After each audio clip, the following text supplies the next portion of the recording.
It is Monday, October 16th.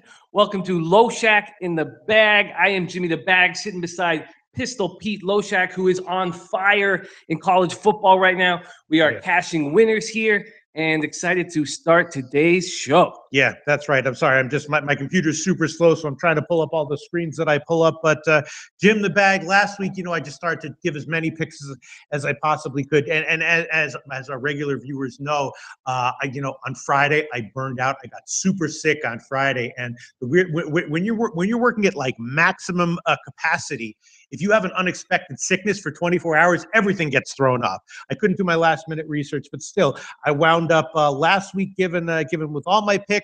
19 of them wound up not pushing, and I went 14-5 in those picks. And I got screwed out of one winner because the Akron game, I had Akron plus 14.5, but that game was postponed until Sunday, so officially I had to count that one as a scratch, But it wound up cashing. It was just on Sunday, and I could have tweeted it out again. So I really should have been 15-5, but 14-5. That means overall, for free in these videos, overall on the year college football, I'm 60-39. Ooh, hot. Top 10 in the Beat the Prick contest. Ooh. And in my tracking on covers, number 6 out of 5,100 or however many people are in there. Yeah. 56 in the Beat the Bag contest, too? Me, yeah, I'm doing well. The bag contest is tough, though, because it's all about those 3-unit plays. I mean, you have, it's basically all about those 3-unit plays. But, yeah, the NFL was tricky this past week, but I had a winner. My 3-unit play was the under in the Oakland game, which I realized that one later on. And I told you about those Rams, Jim. Yeah, I mean, a blocked punt for a touchdown, a kick return for a touchdown. Bullshit. But you were right. Told you about those Rams, Jim. You were right. Yeah. It was a rough day for me. My best bet was Aaron Rodgers and the Packers. All right. Broken collarbone. I mean, and then I have the Bucks and Winston. He goes out. It just it was a very, very tough Sunday. I only lost $375, and I was up $337 the day before and up again on Friday. So, it was a very good week. But a very tough Sunday. Yes. All right. I'm trying to open all this shit. Like, geez, some update. I don't know what the hell's going on. My computer's all messed up. All right. Hopefully this will work.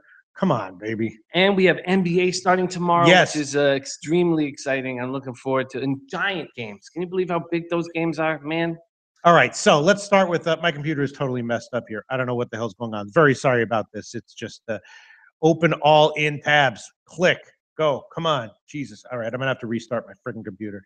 All right, but thankfully we only have 3 games today. And despite the fact that I'm definitely behind on my overall research, I do have a bunch of oh, Jesus Christ. Control, Alt, Delete. Motherfucker.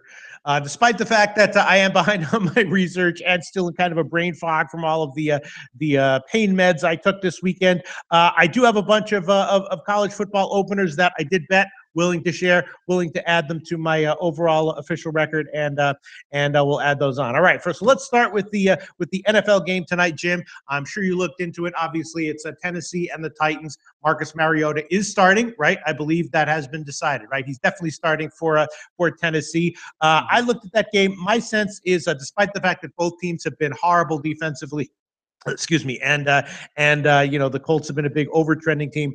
I'm thinking we might see an under here. I'm thinking we might see a heavy dose of running from Tennessee, which is what they do anyway, and that the Colts will oblige, and that we'll just see a lot of running in tonight's game, and I'm leaning under on the 48. What do you think about that, Jim? Yeah, I think the lines come down. It opened up 49. It's now down to 48. Mariota can go. The Titans were supposed to be a running football team, and they've just looked awful on the ground. Henry's got to step up at some point. But Mariota is going to go, and I like the angle that the Colts could cover the 7.5. I think that Mariota can get hurt again during the game, and then if Matt Castle comes in, we know they're going to fall apart. Mm-hmm. So I really like the way Brissett has improved each week. He threw for 314 yards last week. And I'm going to take the Colts plus 7.5, and that will be an official pick. Really, that will be an official pick. It will be. God, my computer isn't even restarted. All right, it's time for me to switch tonight to my new computer that I brought with a solid state hard drive. Hopefully that'll change everything. I'll just use this internet connection here to get the odds here. Sure. Just 1 second. All right, NFL. Okay, can you write all this down on your computer just so we get because we use absolutely accurate and up-to-date lines, which is not something that everyone can say, including some people at SBR who shall remain nameless. But I saw some guy who makes videos for SBR using some questionable lines that kind of annoyed the crap out of me. But that's okay. You keep the moral high ground, right? You keep the moral high ground. Well, everybody likes drama. Yes. No, we're not going to name names, but I definitely noticed it, and I will definitely, keep track of it, and it definitely annoyed the crap out of me. All right, so let's see. So you're going to take Indianapolis here. I am. I'm going to take Indianapolis. Plus the points. I'm not seeing any 8s. Are you seeing any 8s? There are no 8s. Right. Okay, so we'll say 7.5 minus 105 at BetCris and Just Bet and a few other places. There are some. Oh no, that's 7. Sorry. Wait a minute. Yeah, that's 7. Sorry, I'm still on my medications. All right, 7.5 minus 108. We'll use the Pinnacle line. Indianapolis, Tennessee, plus 7.5 minus 108. And on the totals, yeah, 48, 47.5. Wow, I'm really thinking that it's going to be a lower scoring game. Do you disagree with that? Do you think that there's a? No, I think you're bang on, and especially if Mariota gets hurt, which is a possibility. See, I think they're going to protect him anyway. All right, I'll take 48 minus 110 at a bunch of places across the board. Under 48 minus 110, and I will add that one to my official record. And we are watching the line go down as we speak at some books. Pinnacle, it just dropped at Pinnacle, but the 48s there are still available. 48 minus 110 at a whole bunch of places. Bookmaker has 48 minus 110, so we'll use that line. Under 48 minus 110, Indianapolis, Tennessee. Those are 2 official picks from Jim the Bag and I on the Monday night game. All right, before we get to the NHL game where we are rolling, Jim, let's talk about the MLB game, right? Yankees and Houston. And Houston, of course, won the first 2 games. For those who haven't been following very closely, 2-1, very close games tonight. Kind of a standard line. The Yankees are at home, a small home favorite line, and this is a classic MLB playoffs game that I'm not even thinking about touching. Certainly interesting. If you gave me a free play on it, I could probably tell you what I would do with it, but there's no way in hell I'm going to bet it, and I'm definitely not going to give an official pick on it. Jim, you have anything to say about that one? Well, it's been a very interesting series so far. Altuve is an absolute monster, and after being the first player in history to lead the league in hits 4 years in a row, he's 13 for 23 in the playoffs. Correa is 3 for 7 in the series. If you take those 2 players out, the rest of the Astros are 3 for 43 against the Yankees. Aaron Judge is 2 for 27 since the wild card game. Sanchez is 4 for 30. Now, I think that should change due to the pitching matchup. Both these guys labored through 4 1/3 in their last playoff starts. If there was any move I would make, I would take the first 5 over. I think that as soon as we get to the Yankees bullpen, it's lights out. And not so much the Astros bullpen, but they've looked very good in the series so far. Yeah, and on the year they had one of the best pens in the in all of baseball. They did, but down the stretch, I guess there wasn't a lot for them to play for. But then in the last 2 weeks there was, because they were fighting for home field throughout. But yeah, they're this starting match. Charlie Morton is obviously susceptible. Sabathia, although he had a really good year, the Astros just smashed lefties. So I like the first 5 over. Okay, and I would take it if there was a decent enough. Well, we can check. Let's click here. MLB using SBR odds here and very customizable. So let's see. MLB first half. Nope, that's the money lines. Let's get to the totals. First half, full game. Nope. First 5 innings would be 4.5. Yeah. I'll take over 4.5. Okay. In the first 5. I'll make that an official pick. I'm giving too much juice though. Not that much. Minus 116 at Pinnacle is the best line. Let's see if we can move over and find some other books. Intertops, friend of the show, sponsor of the show, beating Pinnacle's line right now, minus 115. So we can give you that one. Intertops officially right now with the best line at on the first 5 innings over. So no. Over 4.5 minus 115 would be the line if you want it, Jim. I will take it over 4.5. Minus 115, courtesy of Intertops. Freaking computer. Enter tops. Okay. Okay. And then the third game, the third game on the card is a hockey game, and we have been doing great. We both hit with Columbus on Friday, and then I forgot your second pick, Calgary. That win or lose? It lost. It lost. Okay, so you were actually down a half unit. It lost bad too. They lost 6-0, which totally caught me by surprise. So I lost a tiny bit because the Flames were favored. Yeah. But I broke into the top 10 in SBR's NHL contest. Where I didn't even know there was one. Yeah, there was one. Where the fuck is that? Really? I didn't even know there was one. I broke into the top 10 there. I'm 18-9 plus just a little over 20 units. Very nice. Very nice. Yeah. 66.66%. Is it a monthly one or a season one? It's a monthly one. All right. I'll join in next month then. But all right, very nicely done. Yeah, but we both had Columbus though, and that was a nice winner on Friday. Today we have just one game, and let me see. Let me go to the NHL lines here. And I look at this. Obviously, Tampa Bay and Detroit both playing very well. So I guess at first glance, I would think maybe take a shot with Detroit as a home dog. But more than that, I like the over, and I did bet that one. It was 5.5 at plus money is what I got it. And all right, no, there's no plus money now, but still Pinnacle has -101. Both teams lively offensively. Obviously, both goalies can be great, could stand on their heads, and we could see a 3-2 game. But I think more likely than not, a shot with the over. Why would we not like that one, Jim? Well, the Red Wings have kept going back and forth. They've alternated their goaltenders each game. I assume they will stop doing that because Howard has a .955 save percentage and is second in the league. Right. And why not ride the hot hand? Right. So I assume that Howard will be in goal tonight. It is true that I was. Are you a believer in him long term? I mean, I'm not a believer in Howard. I believe that Mrazek will take over the starting duties, but Howard has looked great this year. And then, I have a penchant for disrespecting older goaltenders. And, but I think that Mrazek will take over starting duties at some point in the season. It's just tough. Howard is incapable of starting 55-plus games. But maybe the plan is to have him start 40 games, and maybe he will put up better numbers than I expected. But overall, we've been very impressed with this Detroit Red Wing team. Depth that I did not see coming. Anthony Mantha looks like the real deal. 6'5", 7 points so far this year. Mike Green has 8 assists. What a throwback to how he used to look with the Capitals. Now they're both off to great starts, 4-1. Lightning just completed a 3-0 homestand. Red Wings are returning from a 3-1 trip. The Lightning have beaten the Red Wings 7 straight times, and Vasilevsky has started all 5 Lightning games and has a .911 save percentage. That is somewhat low in comparison to other goalies, but the word is from Tyler Johnson, from other guys, that he's been the MVP so far. And I haven't watched all their games, and that Lightning are an offensive team that do give up odd man rushes, so maybe he is being better than those numbers show. I've been trying to find a side or a lean on this game, and I've been working on it for a long time.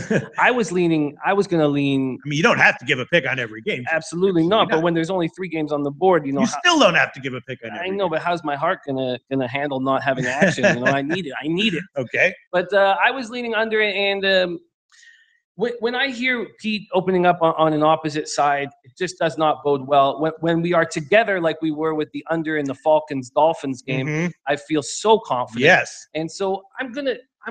We don't talk about what our picks are before the show starts. Of course not. So when I know that we are on the same side, I'm going to hammer it. And I'm going to I'm going to count how well I do it when I know we're both on the same side. When we're not on the same side, I'm going to, really walk softly. My NHL picks, especially my NHL totals, are a lot less. I have a lot less confidence in them than my football picks and football totals, or baseball for sure. Well, we also think that there's going to be more offense this year. And if the game is that much faster, we need to take advantage, something that I have not been doing with the Maple Leafs. And why not? I even said it on the last show that I need to start taking advantage, and I still didn't do it on Saturday night. Although on Saturday I did go 3 for 3 with my picks, but with not taking the Leafs was just leaving money on the table, and I don't want to do that anymore. Now, I think the Red Wings will play a defensive style game at home. And I need to watch them more before I can start hammering the unders on this. But I'm leaning under, and I'm not going to make it an official pick. Okay, and I would be leaning over, but I'm wondering if I should make it an official pick or not. And as far as the side is concerned, both teams playing very, very well. Do you have any sort of? I mean, I guess I would have to lean Detroit as a home underdog, but just because both teams look impressive to me, and I see no reason why Tampa Bay should. I see there might be, but I just don't see the reason why Tampa Bay should be a road favorite here. Do you? I think that Tampa Bay may turn out to be the top 3 or 4 teams in the league. Mm-hmm. They're, especially with Stamkos healthy, with the whole team being healthy right now, I think they're going to be very good. You don't want to get in the habit of taking road favorites in the NHL. It Sure. just does not work out in the long run. If the Red Wings weren't playing so well, and they're pretty excited in their new arena, they've got a really positive vibe going on with this group. As I said, their forward depth I thought was a huge weakness coming into the season, and as I've been watching it, they've got a ton of forward depth, and I Yeah. love their top 4 defensemen. And if Howard stays hot, it's not the right time right now to take to take the Lightning. If you were getting better number, and I believe that the late money will go on the Lightning. Mm-hmm. I think that that you The might line get. will get bet up. I Yeah. think it will, but again, you'd have if this was if there was a gun to your head, I think the Lightning are an extremely talented hockey team, and I know it's just a 3-game road trip, but when the difference, so Lightning go out on the road and they feel good. They want to be together. They want to focus solely on hockey. And the Red Wings are coming back from their first road trip of the season. They're going to have family stuff to deal with. They're going to have other things to deal with. Uh, I would take the Lightning in the situation, but not at these odds. All right, it's going to be a pass for Jim. I will throw on the over on my official record. Over 5.5, minus 101 is the line at Pinnacle. I actually bet it, got a little bit of positive money earlier, but minus 101 is the line I will take. It's I could easily see this one going under. The games are starting to go lower scoring. The 3 games on Sunday, all very low scoring, all went under. So we could start to see that trend very quickly become apparent in the NHL. But I'll take a shot on this game with the under. It just looks like both teams have enough scoring potential to make the over. A slight value play at 5.5 minus 101, but that could easily lose. All right, Jim. So in the NFL game, you're on Indianapolis. I'm on the under. In the MLB game, it's a pass for me. You're on the first 5 innings over. And in the NHL game, it's a pass for you, and I'm on the over 5.5 at the minus 101. Correct? Correct. All right, we got that. All right, let's move on to college football. Let's move on to that. Let me just show you this, Jim. Let me just take a glance and let's see if the audience can see your reaction. Look at this. Rank. What does it say? My God. What does it say? My God. It's 6. 6 Out of how many? out of 5,114. Yeah, there you go. Well, those might not all be active accounts, but the point is, I'm doing pretty damn well in college football, and anyone who's been following week in and week out knows that. All right, that does not mean that suggests that I'll probably have a pretty good week this week, but beyond that, it means nothing, right? It doesn't guarantee shit, right? It guarantees nothing, right? Well, it does mean that your bank account is a little higher today than it was a few weeks ago. That's absolutely true. Unless you have a girlfriend or you just give your money away to your friends, which is something that I have been guilty of both in the past, but not right now. All right, so there's a bunch of picks that I haven't done my full research on this card at all, but there are a bunch of picks that I did make. The first one that I did bet, I will take Bowling Green as a big home underdog against Ohio. Bowling Green, I did take them last week, and that was one of my losers, actually. And I also took Northern Illinois minus the points, and that was also one of my losers last week. But I think considering the way both teams are playing right now, what's been going on, I'm willing to bet that Bowling Green is a reasonable bet to keep it close in this one, more likely than not. So 13.5 is the line. That's where I bet it. Hasn't moved since then. So plus 13.5 minus 106 at Pinnacle is going to be one bet that I will definitely throw on. Definitely throw that one on for sure. Another couple of bets that I made that I'm thinking about. One of them, I'm not sure what I think about this, and I'm sure I might get a lot of people thinking that I'm an idiot for this, but I do think Illinois getting 14.5 at Minnesota might be a good play. Illinois is one of these teams that has absolutely nothing to lose this year. They're just trying to give a good performance in any game that they possibly can. Minnesota, of course, coming off of the tough matchup against Michigan State, and I took a shot with it as a bet. And if I didn't give this one as a pick right now, it would purely be because of lack of balls. Now, if I look into this one deeply later on in the week and think I'm on the wrong side, no problem. I'll just take it back. And if it's at a worse line, maybe I'll risk getting middled, whatever. But as of right now, I will give that one. Illinois plus 14.5, minus 106 at Pinnacle. I realize that is a controversial play. A lot of people are going to say I'm stupid, much as they said I was stupid for taking Kansas last week, which turned out to be the case. That was another one of my losers. Man, how did I only have 5 losers last week and all of a sudden mentioned 3 of them? But yes, I am taking that one. So that's another pick that I'm throwing on definitely. And a couple of others that I'm thinking about that also count as teams that people are probably looking to fade, but that I'm going to be on. Also, Rutgers and Kent State. Look, I bet both of them. Rutgers at +8 against Purdue. Rutgers, of course, wound up being a sharp side against Illinois, and I had the under in that one, which was another one of my losers, another one of my 5 losers last week. I also did a late bet Rutgers, though. I didn't wind up giving it as a pick, although I probably would have if I hadn't been sick as a dog on Friday night. But they're going to be at home against Purdue. You know, Purdue played a nice game against Minnesota, and Purdue is a quality team. But I think Rutgers has enough life to them right now to be a good bet to cover at 8. So I'll throw that one on there. Rutgers +8, minus 105 actually. BetOnlineSportsBetting.ag +8, minus 105 against Purdue. And then also, I'm thinking that Kent State might be a decent bet against Ohio. I think they've looked a little bit worse than they actually are. And Ohio, a nice team. I faded Ohio last week and got burned on that one. But again, I might pull this one later on in the week. Very, very, very much might. And if I do, that's fine. But I will take Kent State, and that line could be 19.5 minus 102 at Pinnacle, or 20 minus 115 at BetOnlineSportsBetting.ag, or 20 minus 110 at UWager. I'll take that one. We do use UWager lines here, so I'll take that one. Kent State +20 minus 110 at UWager, so I'll throw that one on. I'm sure that a lot of people are looking at these picks and being, are you serious? Kent State, friggin' Rutgers, friggin' Bowling Green, friggin' Illinois. Yeah, look, I don't know. I have my methods. Those are the picks that I'm taking right now. And another bet that I did make that I'm going to hold off on for sure, but I'm thinking about, is North Texas. I did mention that North Texas last week was a pick that I was really liking. See, Jim, I went 14-5 last week, but if I hadn't gotten sick on Friday night, I would have had like 7 or 8 more picks. Most of them would have been winners, like the Idaho game, which I told people I liked.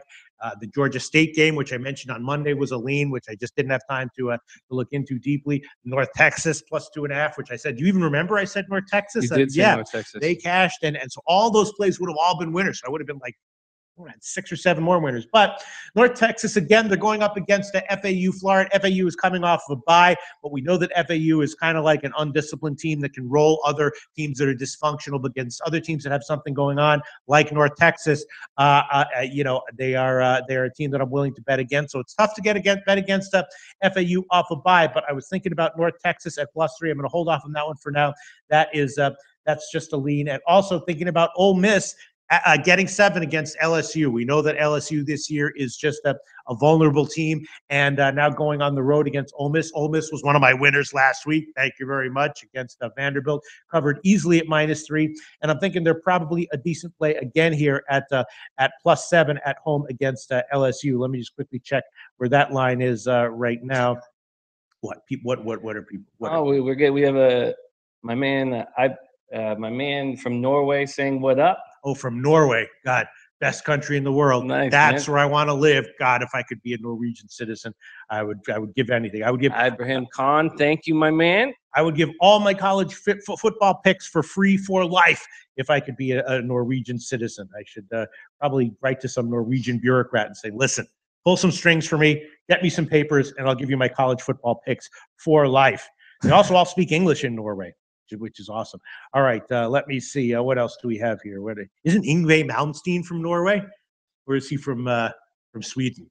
I don't know. All I know is that Tiger Woods' was wife. Wasn't she Norwegian? Yeah, something like that. Whatever. Elin Nordegren.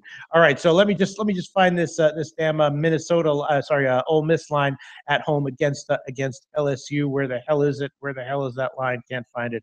Can't find it. Let me just find it. Let me just find it. So many damn college football games.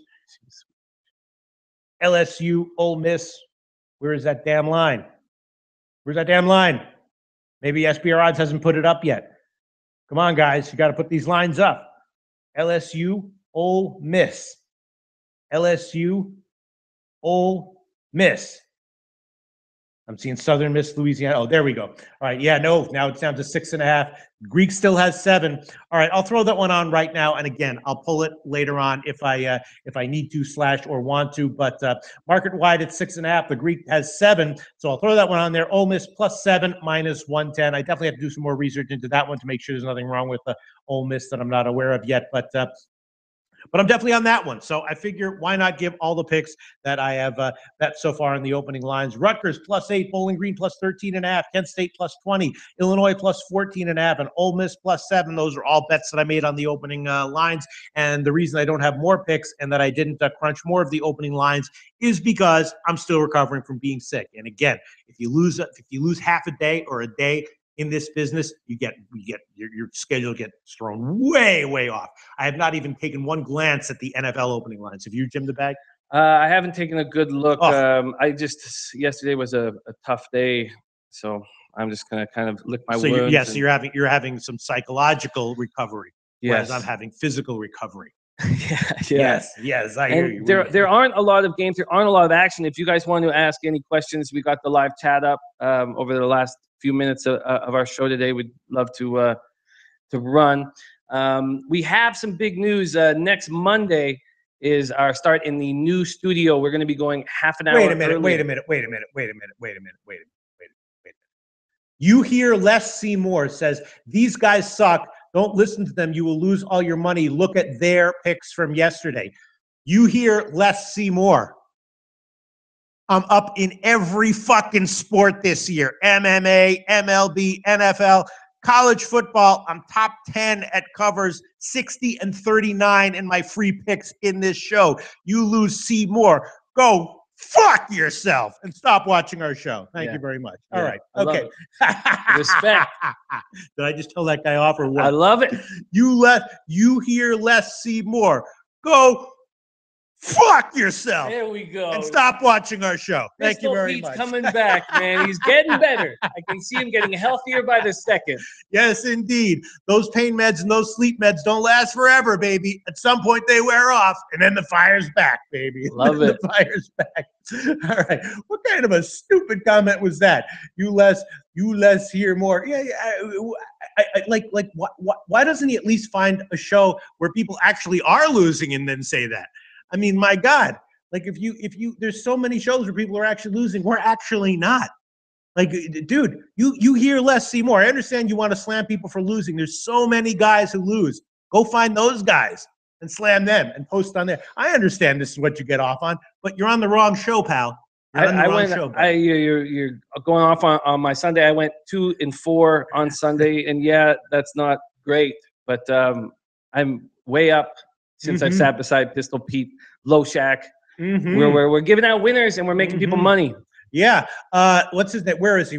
Someone just said, Loose Gunt says, Purdue -8 looking nice. What do y'all think? Well, Loose Gunt, I just said that Rutgers +8 was one of my picks. Now, again, I might do deeper research later on in the week and pull that one. And if I do, there's a chance I'll get a better line. Chance I'll get a worse line. So there's a chance this line might move to 10.5, and I might have to take it back at 10.5 and risk getting middled.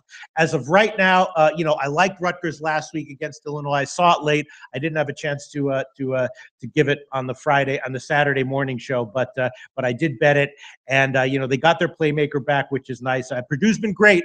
They covered a bunch of their games early on, but I think they're coming off. This is a tough spot for them, coming off the Wisconsin game, going on the road into Rutgers, a team with maybe some life to them now. So I took Rutgers, Loose Gunt, but that is definitely just preliminary research and preliminary picks and betting. And normally I wouldn't be giving out picks that early in the week, but since my early week picks have been so good all year long, I'm doing that. So I did bet Rutgers +8 on the early line. I realized that the line might move in Purdue's favor, and I realized that Purdue's been undervalued at times this year. So that might be wrong. But as of right now, I did hand out Rutgers. I'll definitely be looking into that one more in depth later on this week, unless I get sick again. But I don't think that's going to happen. But yeah, so yeah, and that's my take on that one.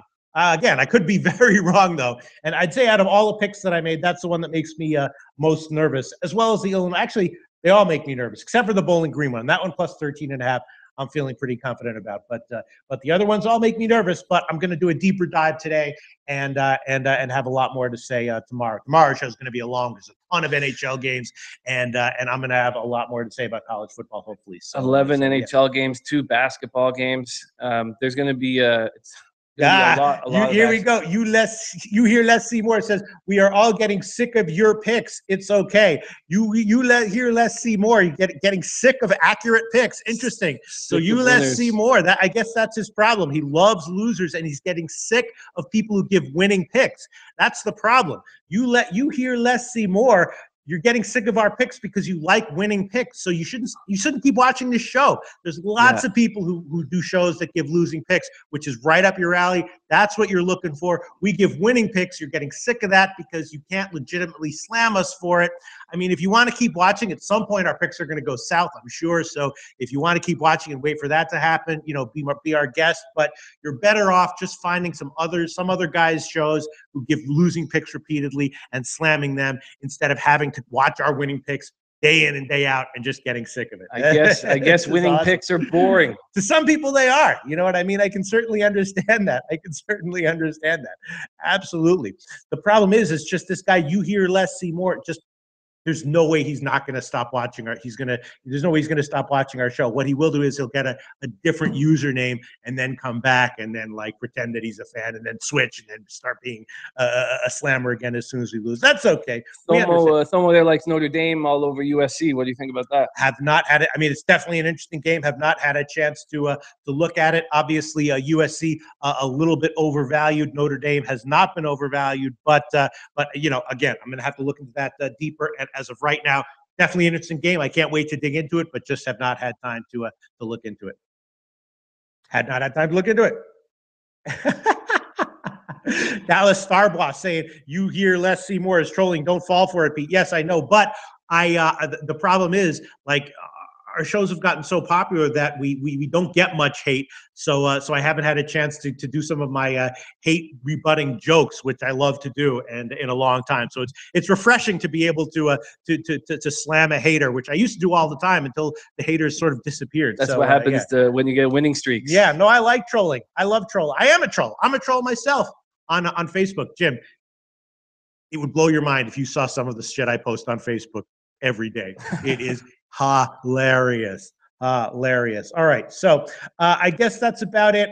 I guess we can let's see what else. Jesus Cabrera saying Notre Dame -4. Yeah, listen, I'm going to look at that game. Obviously, it's a great game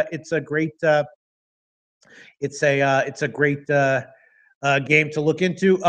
Jesus Cabrera, Florida State -7 at home. I did look at that one. I am agreeing with you, Jesus Cabrera. I'm thinking Florida State might get that one. I'm also thinking the line might get bet down. Florida State is, I definitely noticed that the line has now gotten bet down to a 6.5. I'm definitely leaning Florida State on that one. I think that Florida State is clearly on the rise, a little bit undervalued. Louisville coming off of a loss that had to have shaken them, and I'm definitely leaning Florida State on that one. It's just, giving, it's now actually down to a 5.5 or 6. It's now down to 5.5, Jesus Cabrera. It opened at 7. It's now down to 5.5 or 6. Part of the reason I didn't jump on it was because I expected the line to go down. Didn't expect to go down that starkly, that quickly, but it did. Now it's down to 5.5 or 6, and I have to look into that one a little bit deeper before I pull the trigger on it, but I'm definitely leaning Florida State. See, that's why I handicap college football, Jim. I look at that one, I say, all right, there's a way that I'm leaning, and then I'm anticipating the line move. I'm like, if this line, like the Mississippi State line last week, I was like, I liked it at -22, and it's almost definitely going to go up. So I gave it immediately on Monday. A game like this Florida State line, I'm like, all right, I saw it at 7. I liked it at 7. I'm thinking it's very unlikely it's going to get bet up, very likely it's going to get bet down, and there's more research I want to do. So I'm going to hold off on that one and circle to later in the week. And already we've got 5.5 or 6. But I agree with you, Jesus Cabrera, that Florida State is the way I'm leaning, definitely, for sure. I'm agreeing with you. All right, let's see. Justin Emmert's wondering what our best sports to cap, what our worst sports to cap are. I don't know, but Jesus Cabrera wants me to call him a bozo. All right, yes, I will. You hear less, see more. Basically, there's one word that sums you up, pal.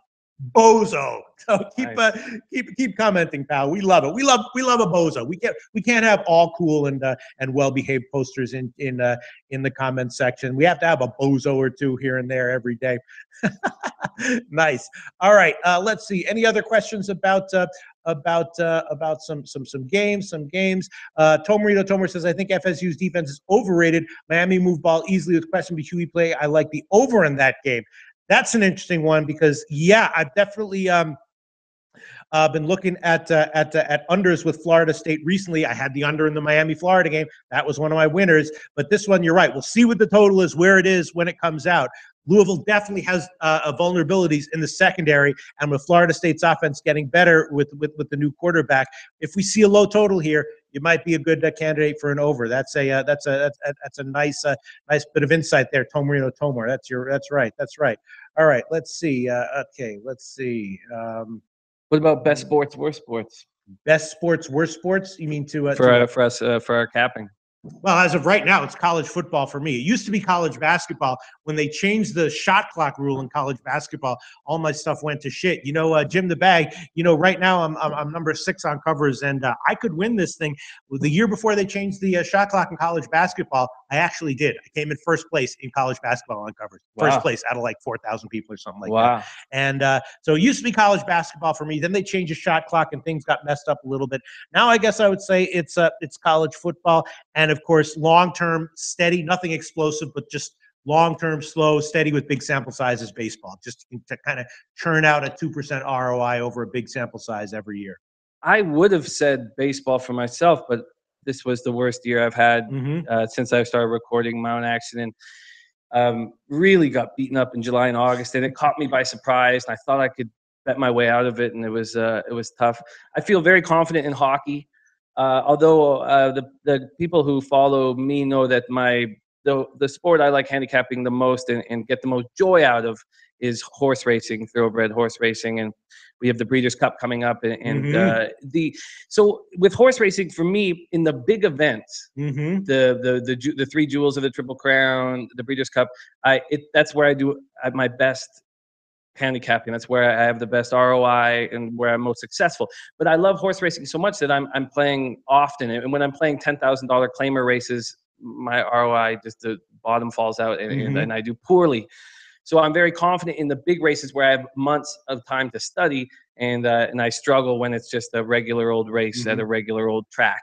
Yeah, I definitely love handicapping the Triple Crown. I used to do the horses when I was younger, but I love the Triple Crown, and especially now, matchup props. I love betting matchup props in the Triple Crown races. That's the only way that I bet Triple Crown races now, and I love doing that. It's just not enough. I'm not betting that regularly. And of course, MMA, I'm doing great. Those are only like, once or twice a month. And Lou Skunt had a very interesting comment here. My worst is beauty pageants, which is true. I can't pick beauty pageants worth shit. It's just so impossible. You throw 50 incredibly hot, legit 9.8s in front of me and ask me to start analyzing shit. It's like my brain just melts. Yes, you're right. I have beauty pageants I'm horrible in, but everything else I'm pretty decent at.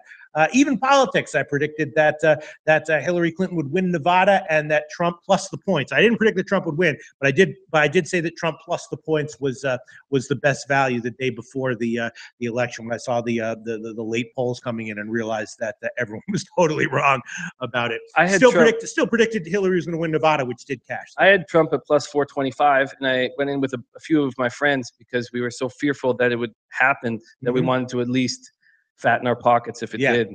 Yeah, absolutely. Lou Skunt, I used to tail Pete on beauty pageants. I never won. Jesus, Lou Skunt. Yeah, no, I don't. Those beauty pageant picks were jokes. I wasn't seriously picking them. I mean, I would try once. We have another Robert Curatolo. Sweet, man. We're going to be hammering the Breeders' Cup too. We are going to be live streaming all the races and betting them all together. It's going to be a huge, huge deal here. So I look forward to handicapping more. I've got my HPI bet account from Canada. I got my DRF account in America. We're using ways to be able to still use those. And then I'm going to open up a couple new accounts just to get rolling on horses, because they give you some really nice bonuses here. And then I'll be going over which accounts give us the best bonuses, and we can go over all that stuff together. No, I love horses. And when I started betting, this was when I was just a little kid, I started betting on horses, and, you know, I liked it. I wasn't expecting to win. I just love the puzzle of trying to pick things, but pari-mutuel betting is horrible because you're not locking in your odds. You know what I mean? You make your bet, and then you don't know what odds you get. But now, and then I just stopped betting on horses because I didn't care. And when I came back to sports betting and I saw that all of a sudden they were offering matchup props in horse races, completely changed everything. I mean, matchup props is the way to bet horse races, in my opinion. A lot of people think that, and it's huge for the Derby. The matchups, God, it's just enormous. Yeah, my dad raised me at the horse track. You know, so the horse racing form is the most complicated form in all of sports, and you know, he made sure that I could understand and read it to, you know, completely and fully understand it.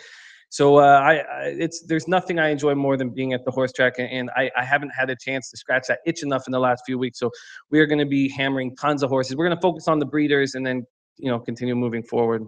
Okay, sounds great. Let's wrap it up. It's been a 45-minute show once again. Jim the Bag and I on the what is there? The MLB game. I'm off of it.